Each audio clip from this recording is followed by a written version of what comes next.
So it's time again for an update from my lens collection. 6 months approximately have gone by since my last update, and I wanted to tell you guys about all the different lenses and cameras that I bought in the past 6 months. And there are quite a few. So if you're not into listening to me talking about lenses and cameras for, I don't know, 10 or 15 minutes, then just skip this video. I completely understand you.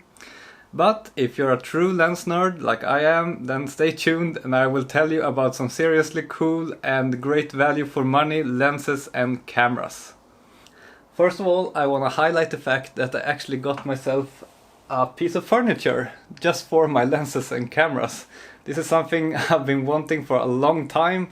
And finally I have it, so I don't need to have all my lenses spread out all over the apartment in different drawers and boxes.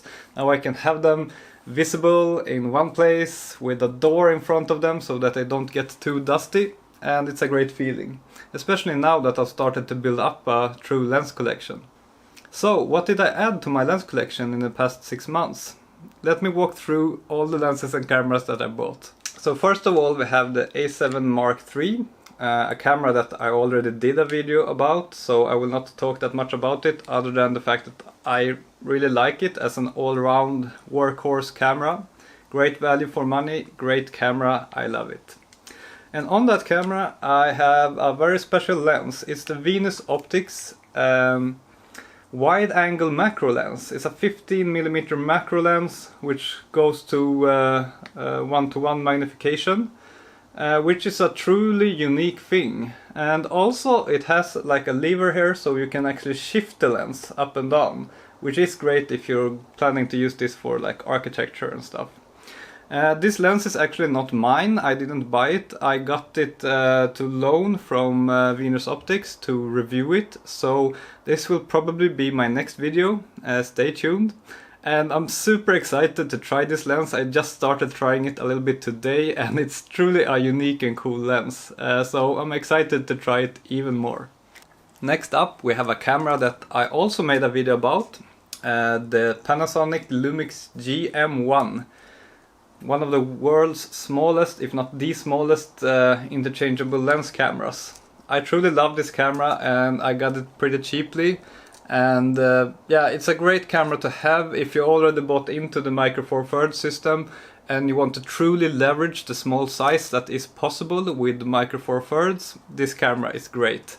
And on it I have the first lens I purchased for the Micro Four Thirds system when I got into it, and that is the Panasonic Lumix 14mm f2.5. Super great little pancake lens, extremely sharp. You can get it very cheaply. I bought it used for around $100. Great lens for video, and that's what I bought it for.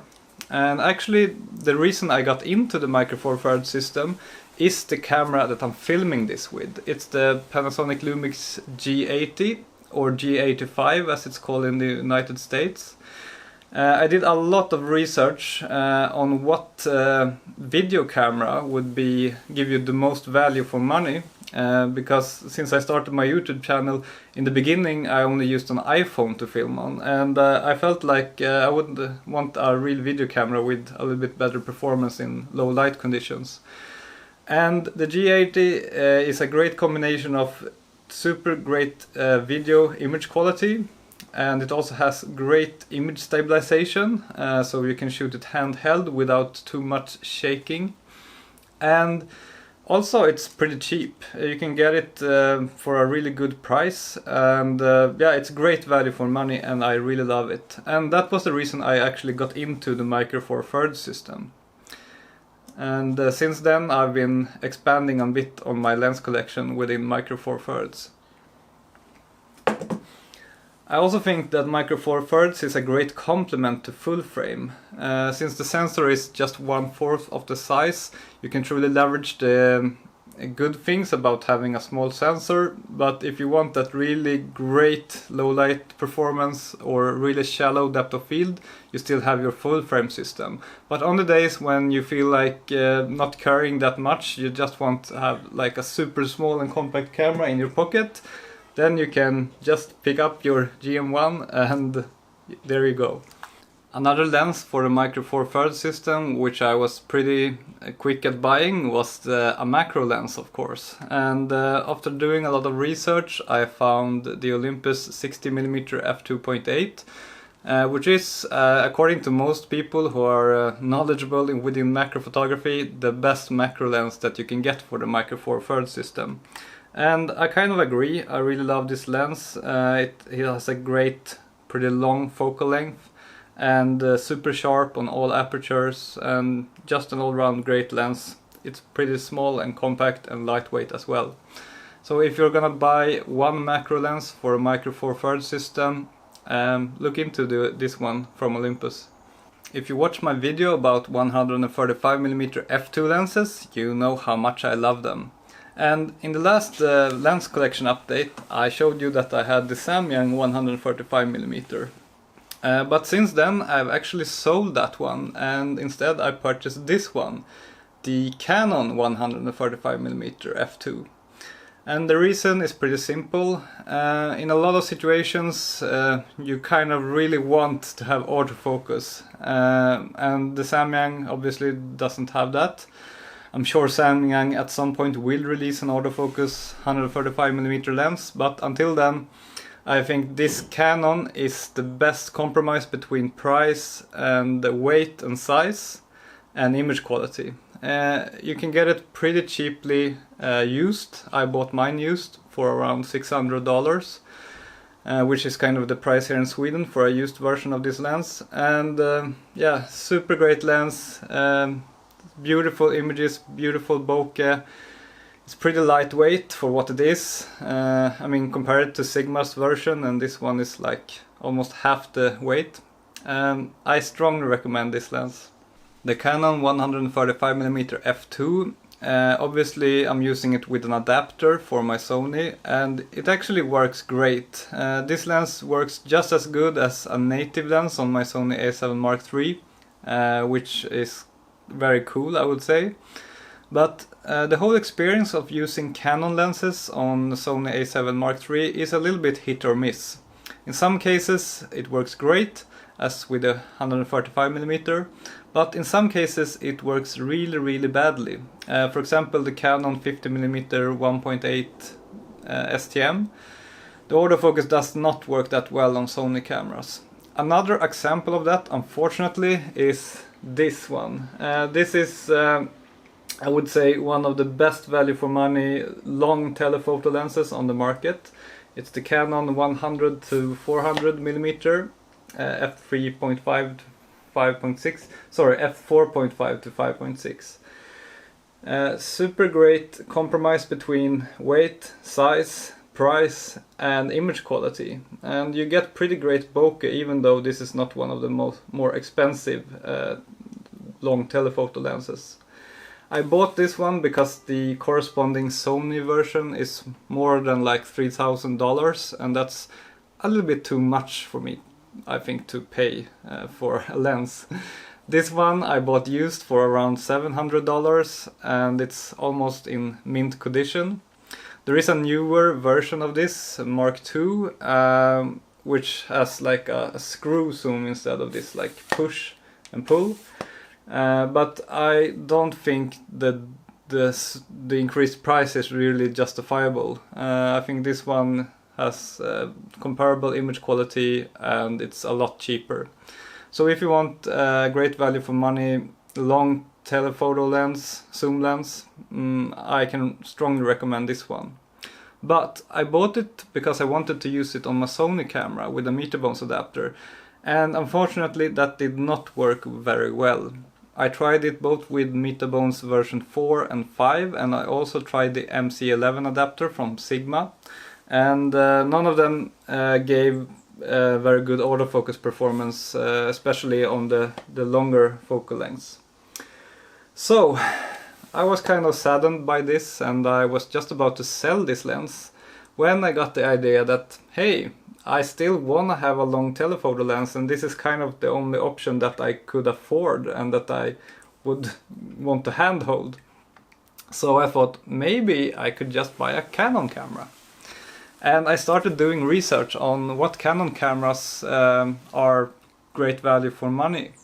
And I especially looked into Canon 5D Mark I and Mark II, which are a little bit older. And when I compared these two, I saw that most of them are kind of in the same price range. But the 5D Mark II has a lot better sensor, it's a higher resolution, it has a noticeably better dynamic range, and I think the colors are nicer in the 5D Mark II when I did research on these cameras. So I decided to buy a used 5D Mark II, and I'm really loving it so far. I got it for around $400, which is I think a good price. In most cases you will probably have to pay a little bit more, but I mean, this actually just 10 years ago was maybe the best camera in the world, according to most professional photographers, at least the Canon shooters. It's still a great camera even though 10 years have passed since its release, and I really love using it. And I will probably make a separate video about this camera. But yeah, I mean, the Canon colors, the whole experience of holding this camera, it's truly great. And I think that Sony has a thing or two to learn about ergonomics. Even though this camera is a little bit heavier than my Sony a7 Mark III, and even though I'm often using heavy lenses, thanks to the really great and ergonomic grip, it doesn't feel heavy at all. It just feels right. It has a great feeling of quality. I really love this camera.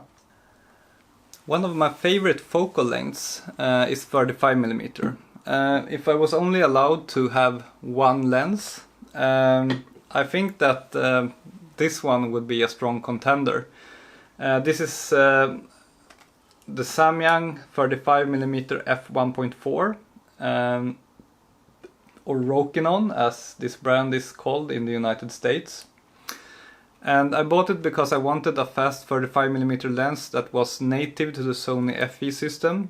Since the Sony a7 Mark III has such good autofocus, I want to have some native lenses so that I can really leverage that. And I was not disappointed by this lens. It has such a beautiful bokeh and image quality, and it is extremely sharp at all apertures, and it is pretty lightweight and not too expensive. The only real competitor to this lens is the same lens from Zeiss, and that lens is like $1,000 more, and when you compare the two, there are hardly any noticeable differences in weight, size or image quality or anything really, except the logo. So if you want to save some money, I would strongly recommend this lens. And I would even go as far as saying that I think the bokeh on the Samyang lens is nicer. I really love the bokeh on this lens. Of course it's a subjective thing, not all people like this kind of bokeh, but I really love it. But this lens is a little bit long and not super heavy, but a little bit heavy. So I also purchased the f2.8 autofocus version, which is also 35mm Samyang. This lens is very cheap, and it also has just one main competitor, which is also from Zeiss. And I actually owned that lens earlier, and this lens is kind of the same thing, only a lot cheaper, kind of like half the price of the Zeiss. And it's actually a little bit smaller even than the Zeiss. And I really like this one so far as well. It is super great for traveling, or if you just want a great all-round lens that doesn't take any space or weight. You can always throw this in your bag and have an extra lens in the 35mm focal length, which is really all-round and great. So, great purchase. I love this lens. Thank you, Samyang. When I bought the Panasonic Lumix G80 that I'm filming this on, I actually got it in a kit with this lens, which is the 25mm Panasonic Lumix f1.7. It's kind of a nifty 50 for the Micro Four Thirds system.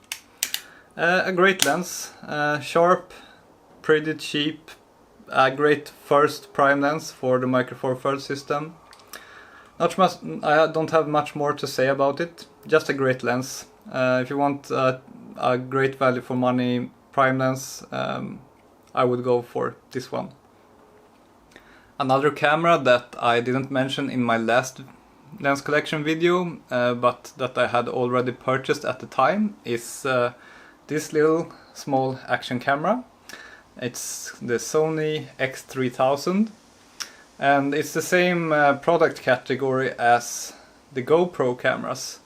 And the reason I bought this one instead of a GoPro is not just because I'm a Sony fanboy. It's actually because I did a lot of research and I found that this one is the only camera on the market that has really good optical image stabilization, which to me is a really important feature on an action camera that you mostly handhold. I really hate shaky videos, and I hate having to de-shake them in post-production because you always lose a little bit of image quality and it takes a lot of time. So why not have optical image stabilization and have the videos stable from the beginning? And I think this camera does a great job with that. And another thing it has that the GoPro does not have is great sound quality. Even though it's possible to connect an external microphone, I don't feel I need to, because the built-in microphone is really great.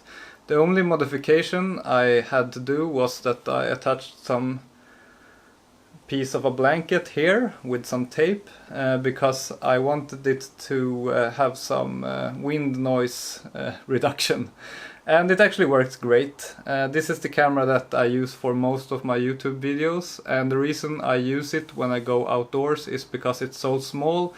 I just carry it in my pocket, and then I just press this red button when I want to start recording, and I press it again when I want to stop recording, and it's super easy and simple to use this camera, and the results are almost always really good. I really like this camera. This is the Widell 20mm. I talked about this earlier, so I will not talk about it now. It's in my previous lens collection video.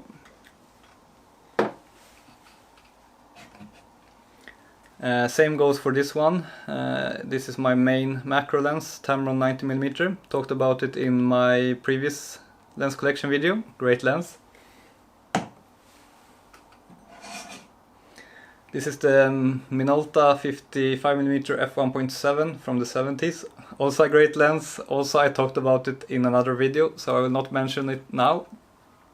Except that it's a great lens, of course. And another lens that I already talked about in the previous lens collection video, the Widell 35mm f1.7. Also a super great lens, which I would recommend if you want a great compact 35mm manual focus lens. And yeah, that's kind of it for this lens collection update. I will probably do another update in a few months again, and then you will see what things I still have and what things I've purchased since now. To give you a little bit of a teaser, the things I'm looking at purchasing right now is a tilt shift lens, which would be really fun to play around with. And I will also want to have a fisheye lens, which is also something that gives a lot of creative opportunities. And then Laowa or Venus Optics, they have a lot of interesting macro lenses coming up. For example, this like long, I don't know what they call it, like telescope macro lens, which I think is a great idea because it's very thin, so you can really like get more interesting angles towards insects. And yeah, that one I will probably buy when it's released. I think they will have a Kickstarter campaign, which will start today, I think, when I'm filming this. So I'm always on the lookout for cool, interesting, great value for money lenses, and I usually only buy lenses that can add something, some kind of capability or artistic possibility that's not possible with any of the lenses I currently own. So if you have tips on cool, interesting lenses, just write the tip in the comments and I will have a look. I love collecting lenses and I love collecting great value for money lenses. I don't want to spend money on an expensive lens when you can find something similar at a much lower price, which is why I love brands such as Samyang. Anyways, that's it for this video. Hope you enjoyed it. If you did, please give me a thumbs up. It will help other people find this channel, and it will help the channel grow, which in turn will help me purchase more lenses so I can do more videos like this. So that's it for this video. Thank you for watching. See you very soon again. Over and out.